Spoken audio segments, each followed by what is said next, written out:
Apakah peraturan presiden tentang penghapusan kredit macet bagi para pelaku UMKM dan nelayan petani ini solusi, atau bahkan sebaliknya?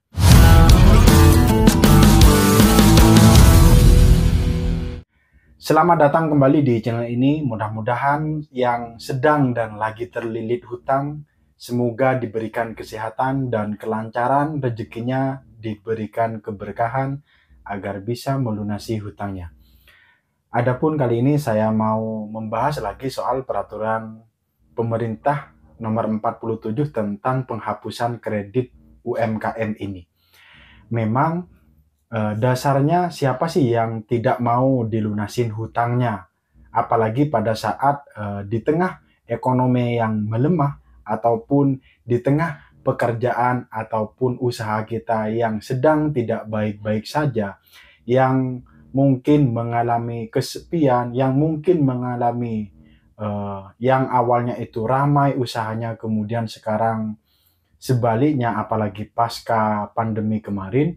Kemudian dengan adanya peraturan ini ataupun dengan keputusan Presiden Prabowo Subianto ini, dalam hal ini untuk menghapus tagih pada nasabah UMKM yang macet. Siapa yang tidak mau? Semuanya mau. Bahkan yang tidak macet pun kemudian ditawari program ini, ya juga mau, nggak mungkin nggak mau. Dan persoalannya, apakah kemudian peraturan ini, apakah kemudian keputusan dari Bapak Presiden ini benar-benar bisa sesuai ataupun benar-benar untuk membangun kembali UMKM yang sedang macet? Justru jawabannya ya ada dua faktor kalau menurut saya. Kalau ditanya seperti itu pastinya iya. Bagaimana kemudian yang dulunya, yang awalnya itu setelah macet ini sudah bertahun-tahun, kemudian memang tidak mempunyai akses lagi untuk meminjam, di mana jaminannya juga masih di perbankan, yang pinjam awalnya itu kemudian setelah macet tidak punya jaminan lagi untuk minjam ke bukan BUMN, entah di BPR. Maka keputusan ini menjadi angin segar untuk para pelaku UMKM, petani, dan nelayan. Namun, kalau prediksi saya, pelaksanaannya bakalan menimbulkan suatu keirian menurut saya. Pandangan saya bakalan menimbulkan suatu kecemburuan sosial, di mana ada banyak pelaku UMKM di tetangga kita, baik secara nasional lah, ada beberapa banyak pelaku UMKM yang di mana itu sudah tidak bisa mengembangkan lagi usahanya karena sepi ataupun bangkrut, bahkan mempunyai tunggakan di perbankan. Rata-rata banyak, misalkan dari 100% pelaku UMKM itu kurang lebihnya itu hampir separuh mungkin ya mengalami kredit yang kurang bagus ini ataupun mengalami kredit macet disebabkan usahanya itu tidak lancar, apalagi ditambah pandemi kemarin. Saya pernah bekerja di salah satu perbankan, kemudian waktu itu jabatan saya sebagai tenaga alih daya marketing perbankan yang khususnya untuk meminjamkan kredit usaha rakyat dan kredit usaha mikro, di mana kalau KUR itu ya jelas ya dananya dari pemerintah. Kemudian untuk kredit usaha mikronya itu adalah uang dana dari perbankan tersebut. Artinya bukan dari pemerintah penyalurannya, dengan bunga yang memang kebalik. Kalau KUR itu sangat murah, kalau KUM ya dimulai dari 1% setiap bulannya.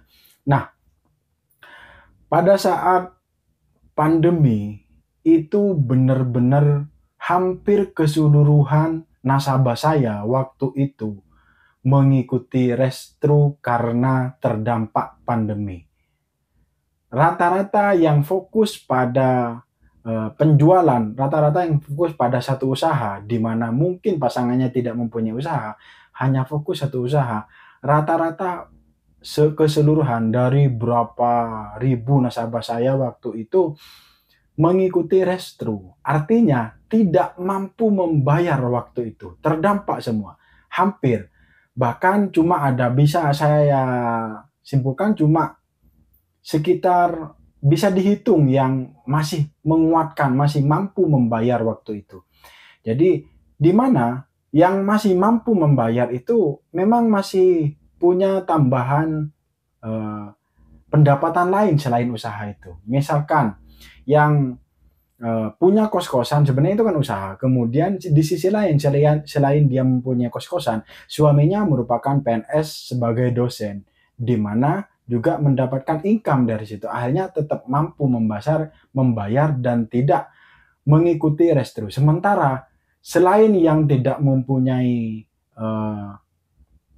income lebih ataupun cuma satu sumber dari usaha itu, rata-rata waktu itu pada saat COVID saya menangani hampir semuanya mengikuti restru. Artinya ditangguhkan untuk membayar itu, bukan dihapus ya, tapi cuma ditunda aja.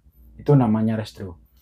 Maka dengan adanya peraturan, ditambah peraturan ini, sepertinya kan angin segar. Memang untuk beberapa, kalau kita terjemahan dengan peraturannya, di mana katanya, cuma nggak tahu pastinya, untuk penghapusan kredit macet ini hanya untuk kredit usaha mikro. Kalau tanggapan saya begitu. Kemudian dengan kredit usaha rakyat ataupun program dari pemerintah yang masih jalan, artinya itu tidak bisa mengikuti program ini ataupun program ini dikhususkan untuk kredit reguler. Intinya begitu. Kalau KUR itu ya kredit subsidi, kalau yang biasa itu kredit reguler. Gampangnya seperti itu.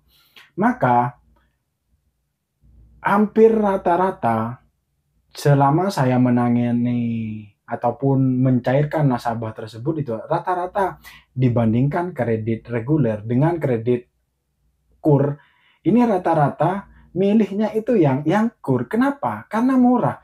Tidak memandang orang itu memang mempunyai kecukupan ataupun usahanya sangat maju dan lain-lain ya. Selama masih persyaratannya masih cukup, persyaratan administrasi ya, maka ya dia tetap maunya kredit usaha rakyat ataupun yang bunganya itu rendah. Di sisi lain, untuk kredit regulernya itu ya dari 100% nasabah saya itu ya mungkin regulernya 30%, kemudian 60-70% ini adalah kredit KUR.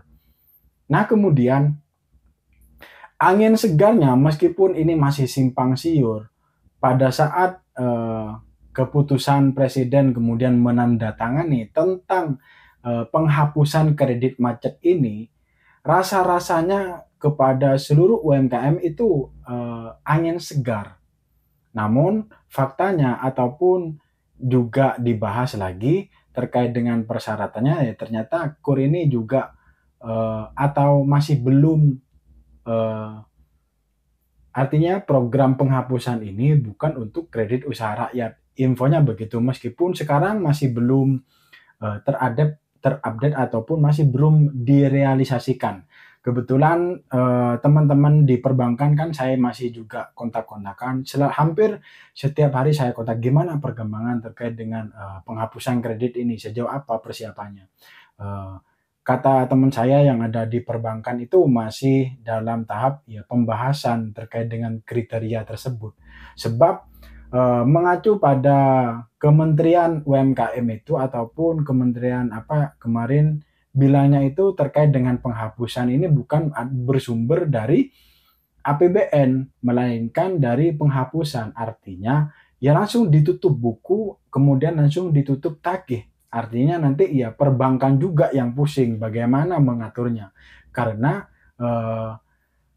hutang tersebut ya bukan dilunasi, artinya kan dianggap selesai begitu. Namun dengan catatan nasabah-nasabah yang kriterianya ataupun syaratnya ya memang usahanya sendiri, kemudian jaminan sendiri ataupun ahli waris, kemudian tidak ada masalah dengan jaminan tersebut, kemudian memang usahanya sedang tersendat, dan infonya juga di atas macetnya di atas 10 tahun ke atas.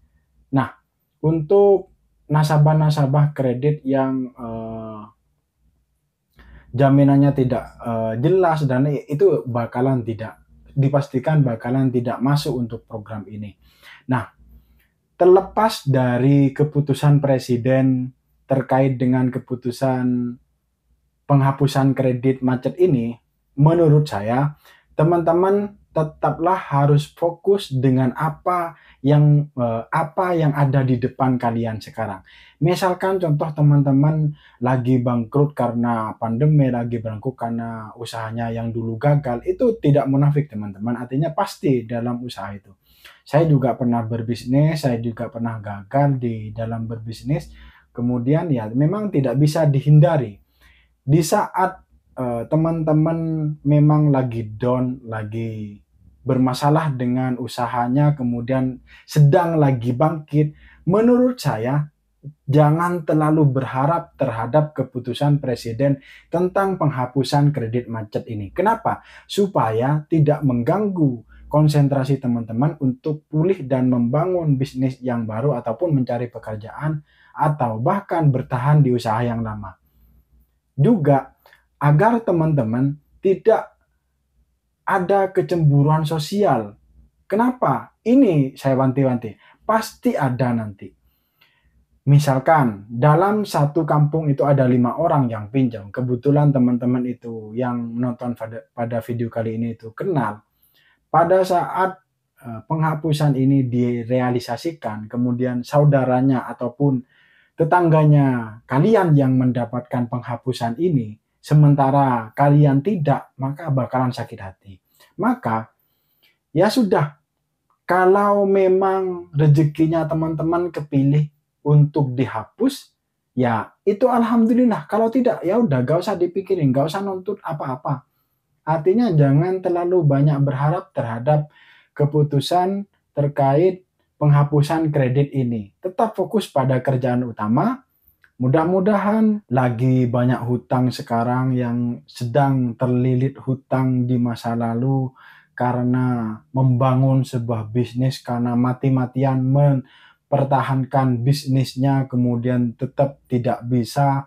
Semoga yang pertama diberikan kesehatan sekeluarga dan apa yang dikerjakan sekarang baik usaha ataupun bekerja diberikan kelancaran, rezeki yang berlimpah, dan semoga teman-teman kaya raya agar bisa melunasi hutangnya. Dan setelah lunas, mudah-mudahan tidak minjam lagi. Terima kasih.